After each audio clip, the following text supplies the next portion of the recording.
గురుమధ్యే స్థితం విశ్వం విశ్వమధ్యే స్థితౌ గురుః గురుర్విశ్వం న చాన్యోస్తి తస్మై శ్రీ సాయి గురవే నమః. బ్రహ్మానందం పరమసుఖదం కేవలం జ్ఞానమూర్తిం ద్వంద్వాతీతం గగనసదృశం తత్వమస్యాదిలక్ష్యం ఏకం నిత్యం విమలమచలం సర్వధీ సాక్షిభూతం సాయినాథం త్రిగుణరహితం సద్గురుం తం నమామి. శ్రీ సచ్చిదానంద సమర్థ సద్గురు సాయినాథ్ మహారాజ్ కి జై. జై సాయినాథ్ బాబా. శ్రీ గురుభ్యో నమః. సాయినాథుని యొక్క అఖండమైనటువంటి కృపా విశేషం సాయి సచ్చరిత్రలో 25వ అధ్యాయంలో దాము అన్న వ్యాపారం గురించి, దాంట్లో సాయిబాబాని భాగస్వామ్యం అంటే ఆ వచ్చిన లాభంలో భాగాన్ని ఇవ్వడానికి ప్రయత్నం చేయడం, సాయిబాబా దానిని అంగీకరించకపోవటం, మరలా వేరొక వ్యాపారాన్ని తలబెడితే దానిలో నువ్వు నష్టాన్ని పొందుతావని దాము అన్నకి చెప్పడం, ఈ వివరాలంతా కూడా మనం చూస్తూ ఉన్నాం.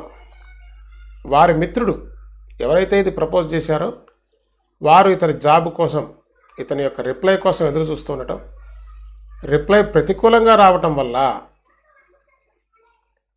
అతను ఆశ్చర్యపోయాడు.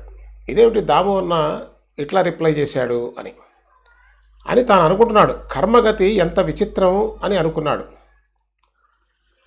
ఇతనికి ప్రారంభం ఎట్లా ఉంది? చేతిలోని వ్యాపారాన్ని తాను స్వయం ఆలోచించకుండా ఆ ఫకీరు సలహా కోరడం ఎందుకు? వృధాగా లాభాన్ని వదులుకున్నాడు. అనవసరంగా పోయి సాయిబాబాని సలహా అడిగాడు, ఆయనేమో వద్దన్నారు. వచ్చే లాభం కాస్త పోగొట్టుకున్నాడే దాము. అయ్యయ్యో అని ఇతను వృధాగా లాభాన్ని పోగొట్టుకున్నాడు. ఇతను బాధపడుతున్నాడు. దేవుడు ఇస్తే కర్మ లాగేసుకుంటుంది. జరగవలసిన దానిని బట్టే బుద్ధి పని చేస్తుంది. ఇంత చక్కటి వ్యాపారంలో మధ్యన ఆ ఫకీర్ ఎందుకు అసలు? చూడండి, తెలియకపోవటం వల్ల మన భావ పరంపర ఏ విధంగా ఉంటుందో అతనికి తెలియదు. లాభం వస్తుందో నష్టం వస్తుందో తెలియదు. కానీ అతను ఒక నిర్ణయానికి వచ్చేసాడు. అయ్యయ్యో లాభం వచ్చేస్తుంది, వచ్చే లాభాన్ని పోగొట్టుకున్నాడు. ఈ దాము అన్న ఎంత తెలివి తక్కువవాడు. ఈ లాభం వచ్చే వ్యాపారంలో మధ్యలో ఈ ఫకీర్ని ఎందుకు పెట్టుకున్నాడు? ప్రపంచ వ్యవహారాలు వదిలేసి ఇంటింటా రొట్టు ముక్కలు అడుక్కొని పొట్ట నింపుకునేవాడు ఏం సలహా చెప్పగలడు? అది ఎంతకైనా తెగిచ్చేస్తామండి. తెలియదు కదా, సాయిబాబా గురించి తెలియదు, జరగబోయే వ్యవహారము తెలియదు. అందుకని ఆయన అనుకుంటున్నాడు, అసలు ఈయన సాయిబాబా ప్రపంచ వ్యవహారాలన్నీ వదిలేశాడు. ఆయనకేం అక్కర్లా. ఇంటింటా తిరిగి రొట్టె ముక్కలు అడుక్కొని పొట్ట నింపుకునేవాడు ఏం సలహా చెప్తాడు? అసలు వ్యాపారం గురించి అడగాలంటే వ్యాపారస్తుని అడగాలి, కానీ అన్నీ వదిలేసినటువంటి ఒక ఫకీర్ని అడిగితే ఫకీర్కి ఏం తెలుస్తుంది అని అతని స్నేహితుడు ఆలోచన చేస్తున్నాడు. సేటుకు అసలు అదృష్టం లేదు, ఏం చేస్తాం? అందుకే ఇలాంటి బుద్ధి పుట్టింది. ఇక వేరెవరినైనా భాగస్వామిగా చూసుకోవాలి, ఇంత లాభం లేదులే, ఎవరినైనా వేరే చూసుకుందాం, జరగవలసి లేనప్పుడు జరగదు అంతే అని అనుకున్నాడు. దాము అన్న ఊరికే ఉండిపోయాడు. అతని స్నేహితునితో కర్మగాలిన ఒక వ్యక్తి భాగస్వామిగా చేరి కష్టాల్లో పడ్డాడు. ఇది జరిగింది. సట్టా వ్యాపారం చేయగా అతని రోజులు బాగాలేక అక్కడ కూడా దెబ్బతిని నష్టపోయాడు. ఫకీరు మాట విననందుకు శిక్ష. మా దాము అన్న ఎంతటి అదృష్టవంతుడు. సీన్ రివర్స్ అయిపోయింది. నరం లేని నాలుక ఎట్లయినా తిరుగుతూ ఉంటుంది. మా దాము అన్న ఎంతటి అదృష్టవంతుడు, గొప్ప తెలివిగలవాడు. సాయిబాబా నిజంగా మహాత్ముడు. అది అనుభవంలోకి వస్తే కానీ తెలియదండి. వారికి భక్తులపై ఎంతటి కరుణ. స్నేహితుడని దాము అన్న నా మాట విని ఉంటే కష్టాలలో చిక్కుకొనిపోయేవాడు. ఫకీరు మాట విని రక్షింపబడ్డాడు. అతనికి ఎంతటి దృఢ విశ్వాసం. అతని వెరితనాన్ని హేళన చేశాను, పశ్చాత్తాపడుతున్నాడు. నేను చాలా తెలివైన వాడిని గర్వపడ్డాను, అంతా వ్యర్థమని అనుభవమైంది. ఆ ఫకీర్ను అనవసరంగా నిందించాను. వారి సలహాను పాటించి ఉంటే వారు నన్ను కూడా రక్షించేవారే. ఇలా నష్టపోయేవాడిని కాను అని అనుకున్నాడు. మరొక విషయాన్ని చెప్పి అన్నా యొక్క వృత్తాంతాన్ని త్వరగా ముగిస్తాను. బాబా లీలలు శ్రోతలకు ఆశ్చర్యాన్ని ఆనందాన్ని కలగజేస్తాయి. ఒకసారి గోవా నుండి ఒక పార్సిల్ వచ్చింది. రాళే అన్న పేరు గల మామలేదారు మామిడి పండ్లను పంపించాడు. సాధారణంగా సాయిబాబాకు సమర్పించడానికి పార్సిల్ మాధవరావు పేరున కోపర్గాం నుండి షిరిడి వచ్చింది. ఆ పార్సిల్ను మసీదులో బాబా ఎదుట విప్పుగా దానిలో ఘుమఘుమ సువాసనతో 300కి పైగా మధురమైన మామిడి పండ్లు ఉన్నాయి. 300 మామిడి పళ్ళు అంటే అది ఎంత పెద్ద పార్సిల్ చూడండి. బాబా వాటిని అన్నిటినీ చూచి మాధవరావుకి ఇచ్చారు. అవన్నీ చూసి మాధవరావుకి ఇచ్చారు. అతడు 4 పళ్లను కొలంబాలో వేసి మిగిలిన వారిని తన వెంట పట్టుకొని పోయాడు. శ్యామ కొలంబాలో పళ్ళు ఉంచగానే బాబా వానిని అక్కడే ఉండనివ్వండి, అవి దాము అన్నాకి ఇవ్వాలి అని చెప్పారు. ఎవరైనా తీసుకుంటారేమో అవి అక్కడే ఉంచండి, ఎవరు తీసుకోవద్దు, దాము అన్నాకి ఇవ్వాలి. తర్వాత 2 గంటలయ్యాక దాము అన్న పూజా సామాగ్రి పూలు పట్టుకొని బాబా పూజ చేయడానికి మసీదుకు వచ్చాడు. జరిగిన వృత్తాంతం అతనికి తెలియదు. బాబా గట్టిగా మామిడి పళ్ళు దామ్యావి, ఆ పళ్ళు దాము అన్నా కొరకు తినాలని లోకులకు దృష్టి వానిపై ఉన్న అవి మనవి కావు, అవి ఆ 4 రిజర్వ్డ్ ఫర్ ది దాము అన్న. ఎవరి పళ్ళు వారే తీసుకోవాలి, ఎవరివో మనమెందుకు తీసుకోవాలి, అవి ఎవరివో వారే తినాలి, తిని చావాలి అని అన్నారు. అది బాబా ప్రసాదం అన్న భావంతో అన్న వాటిని స్వీకరించాడు. బాబా మాటల విపరీత అర్థానికి ఏం భయపడ అవసరం లేదని అన్నాకు బాగా తెలుసు. పూజను ముగించుకొని అన్నా వెళ్ళాడు. మరలా వచ్చి బాబా, ఈ పళ్ళను పెద్ద భార్యక చిన్న భార్యక ఎవరికి ఇవ్వాలో నాకు తెలియదే అని అడిగాడు. బాబా, చిన్న భార్యకివ్వు, ఆమెకు 8 బిడ్డలు కలుగుతారు.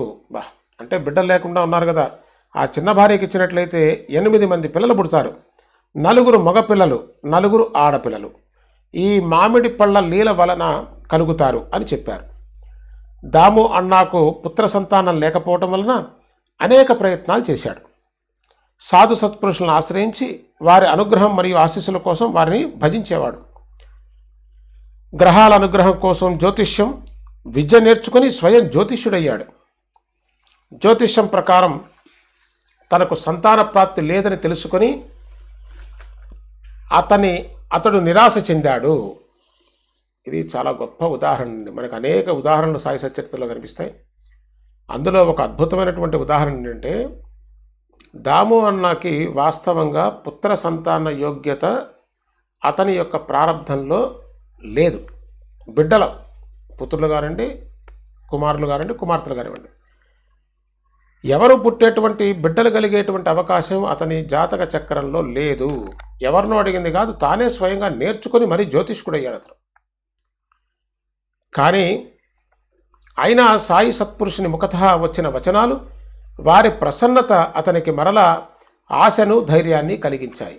అది అతను ఆశ వదులుకున్నాడు.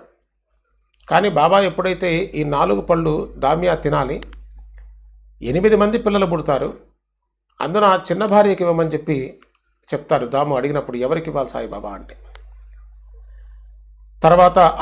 ఆ తర్వాత కొంతకాలానికి బాబా వచనం ఫలించింది. వారి అనుగ్రహం మామిడి పళ్ళ రూపంలో అంకురించి సంతాన ఫలాలనిచ్చింది. బాబా చెప్పినట్లుగానే జరిగి అతనికి సంతానం కలిగింది. జ్యోతిష్యం విఫలమైంది. సాయి మాట అమోఘమని నిశ్చయమైంది. దీన్ని బట్టి మనందరికీ రూఢిగా తెలుస్తున్నటువంటి విషయం, మన జీవితాల్లో కూడా అనేక అనుభవాలు ఉంటాయి. కానీ ఇక్కడ జ్యోతిష్యాన్ని చూసి ప్రారబ్ధంలో లేనటువంటిది, అంటే ప్రారబ్ధాన్ని సైతం కాదని సాయిబాబా అనుగ్రహ వచనం ఫలించిందంటే మనకి చరిత్రలో ఇక్కడ మాత్రమే ఎక్కువ కనిపిస్తుంది. మిగతా ఎక్కడా గమనించలేదు. ఒక్క సాయిబాబా దగ్గర మాత్రమే కర్మను సైతం దగ్ధం చేసి దాన్ని పక్కకి తోసి తన మాటని భూమి ఆకాశాన్ని ఏకం చేసైనా సరే నిలబెట్టుకునేటువంటి పరమాత్మ స్వరూపం సాయిబాబాగా మనకి తెలుస్తున్నది. కాబట్టి కర్మ ఎట్లా ఉన్నా సరే దాంతో సంబంధం లేదండి. సాయిబాబా అనుగ్రహం పొందామా, మనం ప్రశాంతమైనటువంటి జీవితం, మన మనోభిష్టం నెరవేరుతున్నది. అది సాయిబాబా అనుగ్రహించినట్లయితే వారి వాక్కుకున్న శక్తి అంత గొప్పగా మనకు తెలుస్తున్నది. సాయి మాట అమోఘమని నిశ్చయమైంది. ఇది బాబా శరీరధారులై ఉన్నప్పుడు వారి వాణి మహిమ. శరీరాన్ని త్యజించిన తర్వాత కూడా తమ యొక్క వాక్కు మహిమను వారు స్వయం నిర్ధారణగా చెప్పారు. నేను ప్రాణాలు విడిచిన నా వచనాలు ప్రమాణంగా భావించండి. నా సమాధి నుండి నా అస్థికలు మీకు ధైర్యాన్ని కలిగిస్తాయి. నేనే కాదు, నా సమాధి మీతో మాట్లాడుతుంది. అనన్య శరణాగతులైన వారి వెంటనే ఉంటుంది. నేను మీ కళ్ళకు కనిపించకుండా పోతానని నా కోసం చింతించకండి. నా ఎముకలు మీతో మాట్లాడతాయి. అవి మీతో ముచ్చటించటం మీరు వింటారు. నన్ను కేవలం స్మరించండి. అంతఃకరణలో నా యందు విశ్వాసముంచండి. ఏ కోరికలు కోరకుండా నిష్కామంగా నన్ను ఆరాధించండి. సాయిబాబా పరిపూర్ణమైనటువంటి అనుగ్రహాన్ని ఇచ్చారండి. నేను భౌతిక దేహంతో కనిపించనని మీరు బాధపడతారేమో. అలా బాధపడవలసిన అవసరం లేదు. నా సమాధి మీకు సమాధానం చెప్తుంది. నా ఎముకలు మీతో మాట్లాడటం మీరు వింటారని చెప్తున్నారండి సాయిబాబా. కాబట్టి అనన్య శరణాగతులైన వారి వెనువెంటనే ఉంటుంది.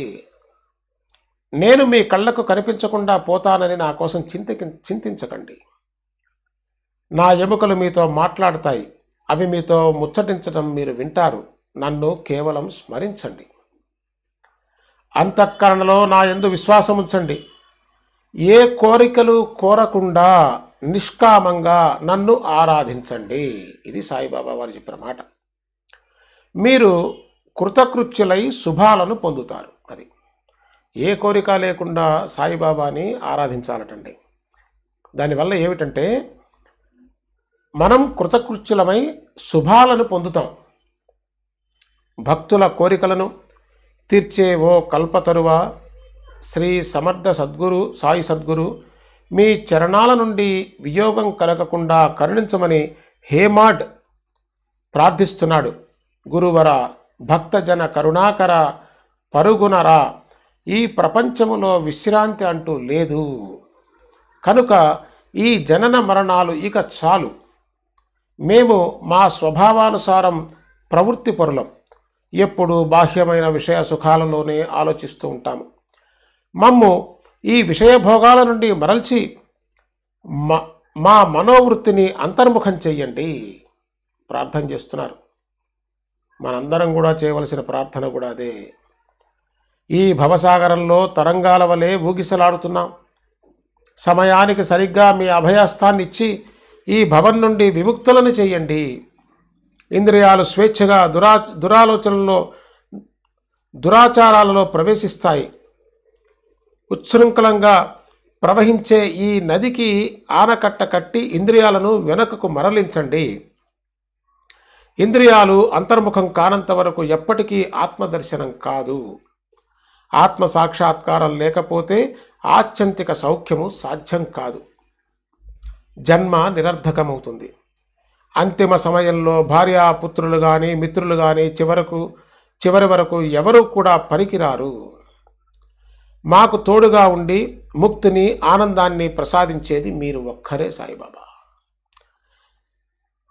కర్మల బంధనాలను తొలగించి ఈ దుఃఖాల నుండి విముక్తిని కలిగించండి. మహారాజా, మీ కృపాశక్తితో ఈ దీన దుర్బలులను ఉద్ధరించండి. మీ కృపా సామర్థ్యంతో వాదోపవాదాలు చేసే చెడు ప్రవృత్తిని పూర్తిగా నశింపచేయండి.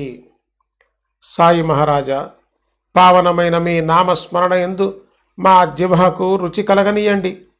నా సంకల్ప వికల్పాలు పోయి గృహాన్ని మరియు శరీరాన్ని మరచిపోయి నేను నాదన్న అహంభావం పారిపోయేలా నా మనస్సును ప్రేమమయంగా మార్చండి. నా మనస్సు యొక్క చంచలత్వం తొలగి నిశ్చలమై దానికి ఇతర విషయాలేవి గుర్తు రాకుండా ఉండుగాక. ఎప్పుడు మనస్సులో మీ నామస్మరణ జరుగుగాక. మమ్ము మీ హక్కున చేర్చుకుంటే మా అజ్ఞానాంధకారం తొలగిపోయి మీ నీడలో సుఖంగా ఉంటాము. మీ ఆశ్రయంలో లోటంటూ ఉంటుందా?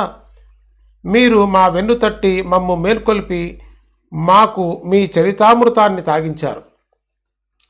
ఇది మరి సామాన్య సుకృతమా? తరువాతి అధ్యాయం ఇంతకంటే తీయనైంది. అది శ్రవణార్థుల కోరికలను తీర్చి సాయి చరణాలయందు ప్రేమను పెంచి దృఢమైన శ్రద్ధను కలిగిస్తుంది. ఒక భక్తుడు తన గురువు పాదాలను వదిలి సాయి దర్శనానికి వచ్చి సాయి పాదాలకు అభివందనం చేయగా బాబా అతనిని అతని గురువు వద్దనే స్థిరంగా ఉండేలా చేశారు. మరో గృహస్థుడు శ్రీమంతుడై ఉండి కూడా కష్టాలలో చిక్కుకొని భార్యాబిడ్డలతో సహా సాయిబాబా దర్శనానికి వచ్చాడు. బాబా అతని బాధను ఎలా తీర్చారు?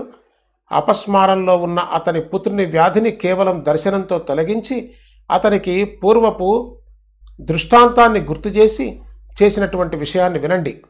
హేమాడ్ సాయికి శరణుజొచ్చి సాయి కథలను ఆసక్తితో శ్రవణం చేసి మీ శ్రవణాలను సార్థకం చేసుకోండి అని శ్రోతలకు మనవి చేస్తున్నాడు. స్వస్తి శ్రీ సంత సజ్జన ప్రేరితము భక్త హేమాడ్పంత్ విరచితమైన శ్రీ సాయి సమర్థ సచ్చరిత్రలో భక్తాభిష్ట సంపాదనము 25వ అధ్యాయం సంపూర్ణము. శ్రీ సద్గురు సాయినాథార్పణమస్తు. శుభం భవతు అని సాయిబాబాకి నమస్కారం తెలియజేసుకుంటూ తర్వాత అధ్యాయం శ్రీ సాయి సచ్చరిత్ర 26వ అధ్యాయము. శ్రీ గణేశాయ నమః, శ్రీ సరస్వత్యై నమః, శ్రీ గురుభ్యో నమః, శ్రీ కులదేవతాయ నమః, శ్రీ సీతారామచంద్రాభ్యా నమః, శ్రీ సద్గురు సాయినాథాయ నమః. భౌతిక విషయాలతో ఉన్న ఈ అఖిల విశ్వం అద్దంలో ప్రతిబింబించిన నగరం వలె మాయా విజృంభణం. ఇది మనం మొదటి అధ్యాయం నుంచి గమనిస్తున్నటువంటి గొప్ప విషయం. ప్రతి అధ్యాయం ఇంచుమించుగా సగభాగం అంతా కూడా జ్ఞానాన్ని బోధిస్తూ ఉన్నది. తదుపరి భాగం అంతా కూడా సాయినాథుని యొక్క సమర్థత్వం మనకి తెలియజేస్తూ ఉన్నది. ఈ రెండూ కూడా అత్యంత ఆవశ్యకం మనకి. ఎందుకంటే జ్ఞానం లేకుండా దాన్ని ఏ విధంగా అర్థం చేసుకోవాలో తెలియకుండా కేవలం అది చదవటం వల్ల ప్రయోజనం ఉండదు. అంటే బాబా గొప్పవారని తెలుస్తుంది, కానీ నువ్వు ఏ మార్గంలో నడిచి ఆ గొప్పతనాన్ని నువ్వు అందుకోవాలి అనేటువంటి అంశం జ్ఞాన మార్గంగా మనకి ప్రతి అధ్యాయం మొదట్లో మనకి వివరణ చేస్తున్నారు. అయితే ఇక్కడ ఏమంటున్నారంటే ఈ అఖిల విశ్వం అంతా కూడా అద్దంలో ప్రతిబింబించిన నగరం వలె. అంటే మనకి ఏది కనిపిస్తున్నదో అదంతా కూడా అద్దంలో ప్రతిబింబించేది ప్రతిబింబం. బింబం ఏమిటి మరి? ఏ బింబం ప్రతిబింబిస్తున్నది ఇక్కడ అంటే పరమాత్మ బింబం. మనకి కనిపిస్తూ ఉన్నదంతా కూడా ప్రతిబింబమే. కాబట్టి ఇది మాయా, వాస్తవం కాదు. బింబము యొక్క రిఫ్లెక్షన్ ఈజ్ ది యూనివర్స్ అని చెప్తున్నారు ఇక్కడ. భ్రమ, ఇదంతా కూడా భ్రమ. వాస్తవానికి ఇది అసలు ఉత్పన్నమే కాలేదు. ఇది చాలా అద్భుతమైనటువంటి విషయం అండి. అసలు ఏ సిద్ధాంతంలో కూడా ఈ వాక్యం రాదు. ఒక్క అద్వైత సిద్ధాంతంలోనే ఎక్కడైనా చూడండి, మీకు ఆరంభవాదం అన్నా చెప్తారు, అంటే ఇప్పుడు ప్రారంభమైంది సృష్టి అని చెప్తారు. లేదంటే పరిణామవాదం అన్నా చెప్తారు, అంటే ఇట్లా పరిణమించింది, ఇలా మారిపోయింది అని చెప్తారు. కానీ ఇది అసలు ఉత్పన్నమే కాలేదు అని చెప్పే ఏకైక సిద్ధాంతం అద్వైత సిద్ధాంతం. అద్వైత సిద్ధాంతంలో అసలు ప్రపంచంలో ఉత్పన్నమే కాలేదు. దానికి ఉదాహరణ ఏం చెప్తారంటే తాడు పాము విషయం చెప్తారు. పాము నిజంగా అక్కడ ఉత్పన్నమైందా? నీకు కనిపిస్తున్నది అంతే. అద్వైతులు కూడా ప్రపంచం కనిపించదని చెప్పరు. సాయిబాబా ఏం చెప్తున్నారు? ఇది అసలు ఉత్పన్నమే కాలేదని చెప్పారు. అది నీకు అలా కనిపిస్తున్నది అంతే. ఎండమావిలా కనిపిస్తున్నది. ఎండమావి అక్కడ ఉన్నదా? కనిపిస్తున్నది. ఆకాశం నల్లగా కనిపిస్తుంది. ఆకాశం నల్లగా ఉంటుందా? ఆత్మస్వరూపంలో అనున్యూతమై ఉన్నది. ఆత్మస్వరూపంలో ఉన్నది. ఆత్మస్వరూపాన్ని ఆధారం చేసుకొని ఉన్నది. నీకు ఏదైతే కనిపిస్తున్నదో అది. ఆత్మస్వరూపంలో ఉన్న ఈ విశ్వం చరాచరాలతో అద్భుతంగా అగుపిస్తుంది. అద్దంలో కనిపించేవన్నీ వాస్తవానికి అద్దంలో ఉండవు. వాసనలతో కూడిన నిద్రలో కనిపించినవి మెలకువ రాగానే నశించిపోతాయి. జాగ్రత్త అవస్థలోకి రాగానే స్వప్నంలో లభించిన ప్రపంచం పోతుంది. అంతా వేదాంతం అండి. పరిపూర్ణమైనటువంటి ఉపనిషత్తుల్లో ఇచ్చినటువంటి ఉదాహరణలే మరలా మనం ఇక్కడ దర్శనం చేస్తున్నాం. స్వప్నంలో లభించినటువంటి ప్రపంచం పోతుంది. సద్గురుని మహావాక్యోపదేశం వలన అద్వయానందం కలుగుతుంది. అంటే అద్వయము అంటే ద్వయము కానటువంటిది, అంటే ఒకటి. అటువంటి ఆనందం కలుగుతుంది. దేనివల్ల? సద్గురువుని యొక్క మహావాక్యోపదేశం వల్ల. మహావాక్యాలండి. అహం బ్రహ్మాస్మి, అది ఒక మహావాక్యం. విశ్వం యొక్క స్ఫురణ, సత్తా మరియు అధిష్టానమైన గురువాత్మలకు ఈశ్వరుడు ప్రసన్నమైనప్పుడే ఆత్మసాక్షాత్కారం. ఆత్మస్వరూపము సత్స్వరూపము, స్వప్రకాశమైనది. భూత భౌతిక విశ్వం మాయాకౌతికం లీల. అది ఈ భౌతికమైనటువంటి ఈ భౌతిక విశ్వం అంతా కూడా మాయ యొక్క విజృంభణ, దాని యొక్క లీల అని మనకి తెలియజేస్తున్నారు. ఆపస్తంభ పర్యంతం భూత భౌతిక జగత్తు అంతా కూడా కల్పితం. ఈ విధంగా అంతటా వ్యాపించిన జగత్తు కేవలం మాయా విజృంభితం. మాయ యొక్క విజృంభణం తప్ప ఈ విశ్వమంతా మరేమీ కాదు. ఆత్మస్వరూప జ్ఞానం లేనందువలన తాడు సర్పంగా, మాలగా, కర్రగా, ప్రవాహంగా భాషిస్తున్నది. అట్లే విస్తరించి ఉన్న ఈ జగత్తుకు ఆత్మస్వరూపంలో చోటు లేదు. అది గురువు వచనాలను బోధించే సమయం ప్రాప్తించినప్పుడు మాయామయమైనటువంటి ఈ దృశ్య జగత్తు తత్వజ్ఞానంతో లయమైపోతుంది. ఉత్తమ పురుష ఏకవచన రూపమైన గృణాతి అర్థాన్ని మనసులో ఉంచుకుంటే తత్వోపదేశం చేయటంలో గురువు ఒక్కరే సమర్థులు అని శిష్యులకు విదితమవుతుంది. అందువలన మన బుద్ధి ఆత్మపరాయణ అయి నిత్యానిత్య వివేకయుక్తమైన వైరాగ్యంతో ఉండేలా చేయమని బాబాను ప్రార్థిద్దాం. నేను అవివేకిని, మూఢుణ్ణి. నా బుద్ధి అజ్ఞానంతో ఎప్పుడూ కుతర్కాలు చేస్తుంది. అందువలననే ఈ సమస్యలు. బాబా, నాకు గురువు యందు, వేదాంత వచనాల యందు దృఢ విశ్వాసం ఉండేలా నా అంతఃకరణం అద్దంలా నిర్మలమై అందు ఆత్మజ్ఞానం ప్రకటమయ్యేలా చేయండి. సద్గురు సాయి సమర్థ. యథార్థ జ్ఞానాన్ని తెలుసుకునేలా అనుగ్రహించండి. అనుభవ జ్ఞానం లేకుండా వట్టి వాచాలత్వం ఉంటే పరమార్థాన్ని ఏం సాధించగలం? బాబా, మీ ప్రభావంతో జ్ఞానాన్ని శరీరంలో అనుభవింపజేసి సహజమైన సాయుధ్యాన్ని ప్రసాదించి మమ్ము కరుణించండి. ఆ ముక్తి కోసం దేవా, సద్గురు సాయి శరీరమే నేను అని తలచే మా అహంభావాన్ని మీ చరణాలయందు అర్పిస్తాము. మాలో నేను అనేది లేకుండా ఇక ముందు మమ్మల్ని మీరే కాపాడాలి.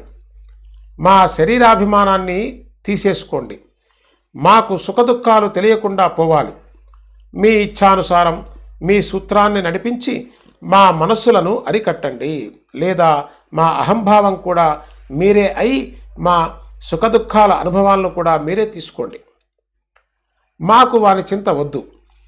జయ జయ పూర్ణకామ. మాకు మీ యందు ప్రేమ స్థిరపడుగాక. మంగళధామ, ఈ చంచలమైన మనస్సు మీ పాదాల యందు విశ్రాంతి తీసుకొనుగాక. బాబా, మీరు కాక మాకెవరు హితవచనాలు చెప్తారు? ఎవరు మా దుఃఖాలను తొలగించి మా మనసులకు శాంతి చేకూరుస్తారు? బాబా, మీరు షిరిడి రావటం షిరిడి యొక్క భాగ్యం. మీరు అక్కడే మీ నివాసాన్ని ఏర్పరచుకొని షిరిడీని పుణ్యక్షేత్రంగా చేశారు. షిరిడి యొక్క సుకృతం ఎంత ధన్యం! సాయి దయామయులు దానిని భాగ్యవంతంగా తమ వసతి స్థానంగా అలంకరించారు. సాయిదేవా, మాకు ప్రేరణ కలిగించేది మీరే, మా వాక్కును నడిపించేది మీరే. మీ గుణాలను గానం చేయటానికి నేనెవరిని? చేసేవారు చేయించేవారు మీరొక్కరే.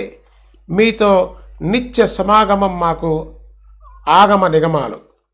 నిత్యం మీ చరిత్ర శ్రవణమే మాకు పారాయణం. అనుక్షణం మీ నామావర్తనే మాకు కథా కీర్తన. అదే మా నిత్యానుష్ఠానం, అదే మాకు తృప్తి. మీ భజన నుండి దూరం చేసే సుఖాలు మాకు వద్దు. పరమార్థంలో ఇంతకంటే అధికంగా అధపతనాన్ని కలిగించే ఆటంకాలు ఏవి ఉంటాయి? ఆనందాశ్రములో వేడి నీటితో మీ చరణాలను ప్రక్షాళనం చేస్తాను. నిర్మలమైన ప్రేమ అనే చందనాన్ని మీ శరీరానికి పూస్తాను. మీకు శ్రద్ధ అనే మంచి వస్త్రాన్ని కప్పుతాను. బాహ్యోపచార పూజ కంటే ఈ అంతరంగ పూజా విధానంలో మిమ్ము ప్రసన్నన చేసి సుఖ సంతుష్టుణ్ణి అవుతాను. సాత్విక అష్టభావాలనే నిర్మలమైన అష్టదళాల కమలాన్ని అచంచలమైన ఏకాగ్ర మనస్సుతో పావనమైన మీ చరణాలకు సమర్పించి ఫలితాన్ని పొందుతాను. శ్రద్ధ భక్తి అనే బుక్కాను మీ నొసట అద్ది దృఢమైన విశ్వాసమనే మొలత్రాటిని మీ నడుముకు బంధించి మీ పాదాంగుష్టాల యందు నా కంఠాన్ని అర్పించి అలౌకికమైన ఆనందాన్ని అనుభవిస్తాను. ప్రేమరత్నాలతో మిమ్ము అలంకరించి నా సర్వస్వాన్ని మీకు దిగదిరుపు దిష్టి తీస్తాను. నా పంచప్రాణాలను వింజామరలుగా వీస్తాను. మీ తాప నివారణ కోసం తన్మయమనే గొడుగును పట్టుతాను. ఈ విధంగా గంధం, ఆర్ఘ్యం మొదలైన అష్టోపచారాలతో సాయి మహారాజా మా మంచి కోసం మీకు స్వానంద పూజ చేస్తాను. నా మనోభిష్టాలను తినటానికి ఎల్లప్పుడూ సాయి సమర్థ అని స్మరిస్తాను. ఈ సాయి సమర్థ అనే పదం రెండోసారి వస్తుంది. ఈ మంత్రం ద్వారానే పరమార్థాన్ని సాధిస్తాను. నిష్ఠతో కృతార్థుడనవుతాను. గత అధ్యాయంలో దయామయులైన సాయి సమర్థులు తమ భక్తుల శుభాలను కలిగించడానికి ఎలా బోధించేవారో చెప్పాను. ఇప్పుడు ఈ అధ్యాయంలో బాబా భక్తులను వారి వారి గురువుల చరణాలలో ఎలా స్థిరపరిచేవారో ఆ కథా వృత్తాంతాన్ని చెప్తాను, వినండి. గత అధ్యాయం చివర పంత్ అన్న భక్తుని కథామృతాన్ని తెలియజేస్తానని చెప్పాను. తత్వం బాగా నిశ్చయం తెలియచేయడానికి శ్రోతలు శ్రద్ధగా వినాలి. ఆ భక్తునికి బాబా ఎటువంటి అనుభవాలను చూపించారు, అతని నేత్రాలకు నిష్ఠ అనే అంజనాన్ని ఎలా వేశారు, అతని గురువు పాదాలయందు దృఢపరిచి ఎలా అతని మనస్సుకు శాంతపరిచారో వినండి. ఒకసారి పంతు అన్న పేరు గల ఒక భక్తుడు చాలా శ్రమపడి మిత్రుని వెంట సాయిబాబా దర్శనాభిలాషతో షిరిడీ వెళ్ళాడు. అప్పటికే అతడు ఒక గురువు అనుగ్రహాన్ని పొంది వారి యందు శ్రద్ధ కలిగి ఉన్నాడు. అందువలన షిరిడీకి ఎందుకు వెళ్ళాలి అని సందేహం కలిగింది.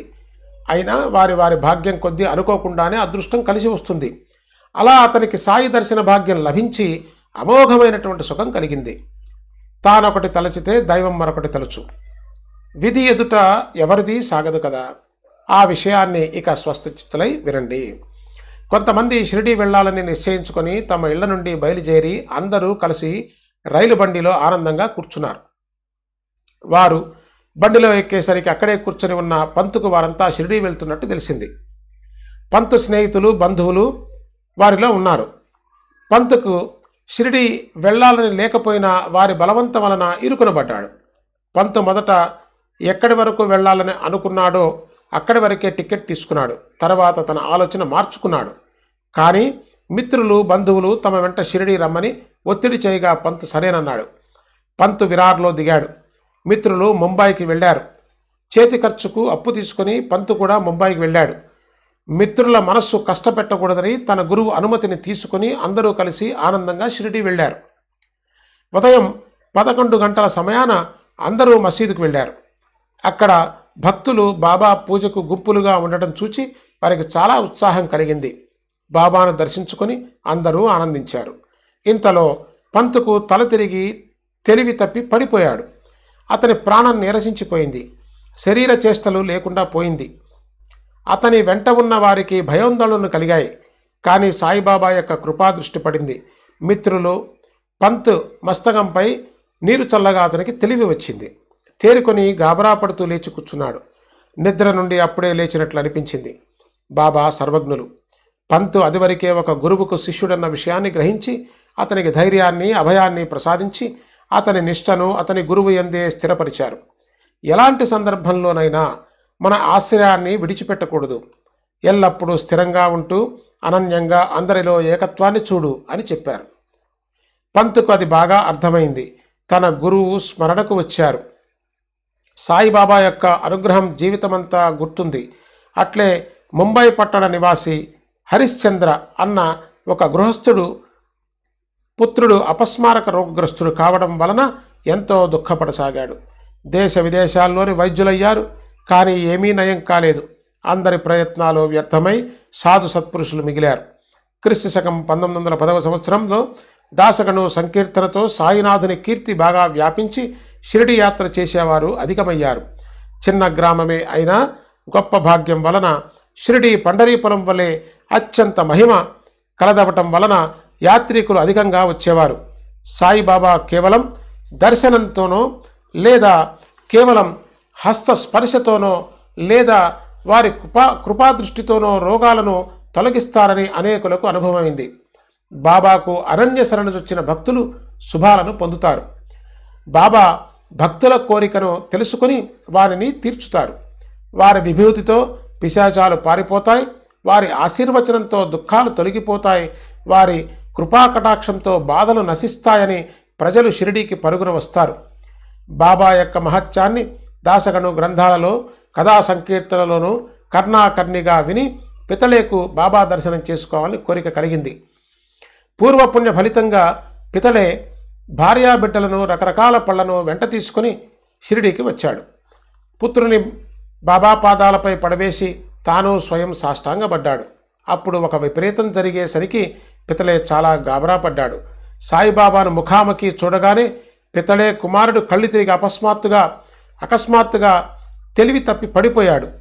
అతని తల్లిదండ్రులు భయపడిపోయారు. స్పృహ లేకుండా నేల మీద పడి బాగా నురగలు కక్కుతుంటే అప్పుడు తమ కర్మకు ఏం చేయాలి అని తల్లిదండ్రులకి చింతపట్టుకుంది. బాలుని శరీరమంతా చెమటలు పట్టాయి. నోటి నుంచి వచ్చే నురుగు ఆ పరిస్థితిని చూస్తే బాలుని శ్వాస ఆగిపోతుందేమో అనిపించింది. బాలుడు బ్రతుకుతాడన్న ఆశ పోయింది. బాలుడు అలా అంతకు మునుపు అనేక సార్లు స్పృహను కోల్పోవడం జరిగింది. కానీ ఇంతసేపు ఎప్పుడూ ఉండలేదు. ఇప్పుడు ఇది నభూతో నభవిష్యతి వలె ప్రాణాంతకంగా వచ్చింది. ఏమిటి ఇలా జరిగిందని కుమారుని చూచి తల్లి కళ్ళ నుండి అశ్రువులు ఆగకుండా కారుతున్నాయి. అసలు వచ్చింది దేనికి, జరిగింది ఏమిటి? ఏదైనా ఉపాయం లభిస్తుందని వస్తే అపాయం జరిగింది. ఈ సాయి పాదాలు ఇంత ఘాతుకమా? మా ప్రయత్నమంతా వ్యర్థమేనా? దొంగల భయంతో ఇంట్లోకి ప్రవేశిస్తే ఇల్లే పైన పడినట్లయింది. అట్లే మేమిక్కడకు రావడం జరిగింది అని ఆమె అన్నది. పులి తినేస్తుందని ఆవు ప్రాణభయంతో పారిపోతుంటే దారిలో కసాయి ఎదురైనట్లు జరిగింది. ఈ ఎండకు మాడిపోతున్న బాటసారి చెట్టు నీడలోకి వెళితే ఆ చెట్టే వేళతో సహా ఊడిపడినట్లయింది మా గతి. భక్తిగా దేవుని గుడిలోకి పూజకని వెళితే గుడి కూలి పైన పడ్డట్లయింది అని ఆ స్త్రీ వాపోయింది. అప్పుడు బాబా, మనస్సులో ధైర్యం తెచ్చుకో, అబ్బాయిని లేపి జాగ్రత్తగా తీసుకొని వెళ్ళు, అతనికి తెలివి వస్తుంది, పిల్లవాడిని బసకు తీసుకువెళ్ళు, కాసేపట్లో అతడు బాగవుతాడు, ఊరికే కంగారు పడకు అని బాబా ఆమెకు ధైర్యం చెప్పారు. తర్వాత వారు అలా చేయగా బాబా వచనాలు నిజమయ్యాయి. పితలే కుటుంబమంతా ఆనందించారు. వారి మనస్సులోని సందేహాలు తొలగిపోయాయి. అబ్బాయిని బసకు తీసుకువెళ్ళగానే అతనికి తెలివి వచ్చింది. అతని తల్లిదండ్రుల దిగులు తొలగిపోయి చాలా ఆనందించారు. పితలే భార్యతో సహా బాబా దర్శనానికి వచ్చి వారికి అత్యంత వినయంగా సాష్టాంగ ప్రణామం చేశాడు. తన కుమారుడు స్వస్థత చేకూరినందుకు కృతజ్ఞతతో ఆనందంతో బాబా చరణాలు ఒత్తుతూ కూర్చున్నాడు. బాబా చిరునవ్వు నవ్వుతూ, ఏమిటి, ఇప్పుడైనా నీ మనస్సులోని ఆలోచన తరంగాలు శాంతించాయా అని అడిగి, విశ్వాసంతో సహనాన్ని కలిగి ఉండే వారిని శ్రీహరి రక్షిస్తాడు అని అన్నారు. పితలే ఆగర్భ శ్రీమంతుడు, గొప్ప కులీనుడు, గౌరవం కలవాడు. బాబాకు పళ్లను మిఠాయిలను దండిగా అర్పించాడు. అతని భార్య మంచి సాత్వికురాలు, శ్రద్ధాభక్తులున్న ప్రేమమయి. స్తంభం వద్ద కూర్చొని బాబా వైపు తదేక దృష్టితో చూచేది. అలా చూస్తూ ఉంటే ఆమె కళ్ళు అశ్రువులతో నిండిపోయేవి. ఆమె అలా రోజూ చేస్తుంటే ఆమె విశేషమైన ప్రేమకు బాబా తనను తాను మరిచిపోయేవారు. సత్పురుషులు కూడా భగవంతుని వలె భక్త పరాధీనులు. వారిని అనన్యంగా ఆరాధించే వారిని అనుగ్రహిస్తారు. పితళే కుటుంబం తిరిగి వెళ్ళిపోవటానికి ప్రయాణమై మసీదుకు బాబా వద్దకు వెళ్ళారు. బాబా అనుమతిని విభూతిని తీసుకుని బయలుదేరారు. ఇంతలో బాబా తమ జేబు నుండి 3 రూపాయలు తీసి పితళేను దగ్గరకు పిలిచి చెప్పిన పాటలు వినండి. బావు, నేను నీకు పూర్వం 2 రూపాయలు ఇచ్చాను. వాటితో పాటు ఈ 3 ఉంచి పూజ చేయి, నీకు శుభం కలుగుతుంది. ఆ రూపాయలను పితళే చేతిలోకి తీసుకుని వానిని ప్రసాదంగా భావించి ఆనందంగా స్వీకరించాడు. బాబా పాదాలకు సాష్టాంగపడి మహారాజా నన్ను కరుణించండి, మహారాజా నన్ను కరుణించండి అని అన్నాడు. అతనిలో ఆలోచన తరంగాలు లేచాయి. నేను ఇక్కడికి రావటం ఇదే మొదటిసారి కదా, మరి బాబా అన్నదేమిటి నాకేం అర్థం కావటం లేదు. నేను ఇదివరకు ఎప్పుడూ కూడా బాబాను చూడనే లేదు. మరి వారు నాకు 2 రూపాయలను ఎప్పుడిచ్చారు? దీని అర్థం అసలు బోధపడటం లేదు అని ఆశ్చర్యపడ్డాడు. బాబా మాటలు స్పష్టంగా ఎలా అర్థమవుతాయి? అతనిలో జిజ్ఞాస అధికమైంది. కానీ బాబా ఏమీ సూచించలేదు. వారి మాటలు అర్థం కాకుండా ఉండిపోయినాయి. సత్పురుషులు సహజంగా పలికిన ఆ మాటలు తప్పక నిజమవుతాయని పితలేకు తెలుసు కనుక ఆలోచనలో పడ్డాడు. తర్వాత ముంబైలోని తన ఇంటికి వెళ్ళాడు. వారింట్లోని ఒక వృద్ధురాలు అతని జిజ్ఞాసను తీర్చింది. ఆమె అతని తల్లి. ఆమెతో షిరిడీ విశేషాలను ముచ్చటిస్తుండగా 3 రూపాయల ప్రస్తావన వచ్చింది. కానీ ఆమెకు ఆ రూపాయలతో ఉన్న సంబంధం అర్థం కాలేదు. ఆలోచించగా ఆమెకు గుర్తు వచ్చింది. బాబా చెప్పింది నిజమే, ఇప్పుడు నాకు విషయం గుర్తుకు వచ్చింది అని పితలేతో చెప్పింది. ఇప్పుడు నీవు నీ కుమారుణ్ణి షిరిడీకి సాయి దర్శనానికి తీసుకుని వెళ్ళినట్లుగానే మునుపు మీ నాన్న నిన్ను అక్కల్కోట్కు తీసుకుని వెళ్ళారు. అక్కడి మహారాజు సిద్ధులు, పరోపకార పరాయణులు, మహాప్రసిద్ధులు, సర్వజ్ఞులు, యోగులు, విద్వాంసులు. మీ నాన్నగారు కూడా పవిత్రమైన ఆచారాలతో ఉండేవారు. మీ తండ్రి పూజను స్వీకరించి ఆ యోగిరాజు ప్రసన్నులై పూజ చేసుకోవడానికి 2 రూపాయలు ప్రసాదంగా ఇచ్చారు. పూజార్చనలు చేయటానికి స్వామి నీ కొరకు ప్రసాదంగా 2 రూపాయలు ఇచ్చారు. ఆ 2 రూపాయలు దేవతార్చన యందు ఉండేవి. వానిని మీ నాన్న విధేయతగా అత్యంత శ్రద్ధానిష్టలతో పూజించేవారు. వారి నిష్ఠ నాకు ఒక్కదానికే తెలుసు. వారి తర్వాత పూజ సామాను పిల్లల ఆట వస్తువులైపోయాయి. దేవుని మీద శ్రద్ధ పోయింది. పూజ చేయటం సిగ్గుచేటయింది. పూజ చిన్న పిల్లల వంత అయింది. అలాంటి పరిస్థితుల్లో ఆ రూపాయలను ఎవరు పట్టించుకుంటారు? అలా అనేక సంవత్సరాలు గడిచిపోయాయి. ఆ రూపాయలు మరుగున పడిపోయి అవి గుర్తు లేకుండా పోయాయి. అలా 2 రూపాయలు పోయాయి.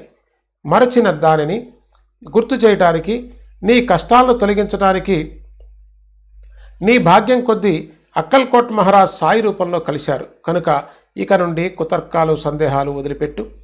వక్రమైన చెడు వ్యవహారాలను మాను. నీ పూర్వీకుల అడుగుజాడల్లో నడువు. సత్పురుషుల ప్రసాదాన్ని భూషణంగా భావించు. వారు ఇచ్చిన రూపాయలను పూజించు. సాయి సమర్థులు పూర్వ వృత్తాంతాన్ని గుర్తుకు తెచ్చి భక్తిని పునరుజ్జీవం చేశారు అని చెప్పింది. తల్లి యొక్క మాటలు విని పితళే మనసుకు పరమానందం కలిగింది. సాయి యొక్క సర్వవ్యాపకత్వం బాగా నాటుకుంది. వారి దర్శనంతో జన్మ సార్థకమైందని తలిచాడు. తల్లి యొక్క అమృతవాక్కులు నిద్రాణమైన అతని భక్తిభావాన్ని జాగృతం చేశాయి. అతనికి పశ్చాత్తాపమనే ప్రాయశ్చిత్తం కలిగింది. భవిష్యత్తులో సన్మార్గాన్ని సూచించాయి. జరగవలసింది జరిగింది. సత్పురుషులు భావి జీవితాన్ని జాగృతం చేస్తారు. వారి ఉపకారాన్ని కృతజ్ఞతతో గుర్తించుకొని పితళే తమ విధులలో సావధానంగా ఉన్నాడు. ఇటువంటి మరొక అనుభవాన్ని చెప్తాను, శ్రద్ధగా వినండి. భక్తుల యొక్క ఉచ్ఛృంఖల మనోవృత్తిని బాబా ఎలా నిగ్రహించేవారో గమనించండి. గోపాల నారాయణ ఆంబేకర్ అనే పేరుతో పూణేలో సాయిబాబా యొక్క భక్త శ్రేష్ఠుడు ఉండేవాడు. అతని కథను వినండి. అతడు ఆంగ్ల ప్రభుత్వంలోని ఆబ్కారీ శాఖలో ఉద్యోగి. అక్కడ 10 ఏళ్లు పనిచేసి ఉద్యోగం మానేసి ఇంట్లోనే కూర్చున్నాడు. అతని నుదుటి వ్రాత ప్రతికూలంగా మారింది. అన్ని రోజులు ఒకేలా ఉండవు కదా. అతని దౌర్భాగ్యం దాపురించింది.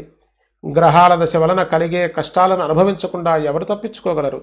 మొదట్లో అతనికి ఠాణా జిల్లాలో ఉద్యోగం. ఆ తర్వాత అదృష్టవశాత్తు అదే జిల్లాలో జఫార్కు అధికారిగా వచ్చాడు.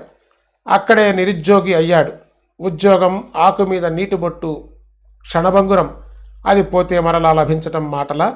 అతడు ఎంతగానో ప్రయత్నించాడు, కానీ అతనికి అదృష్టం లేదు. అందువల్ల స్వతంత్రంగా బ్రతకాలని నిశ్చయించుకున్నాడు. కష్టాలు పరాకాష్ఠను అందుకోగా అతడు అన్ని విధాలా హతాశుడయ్యాడు.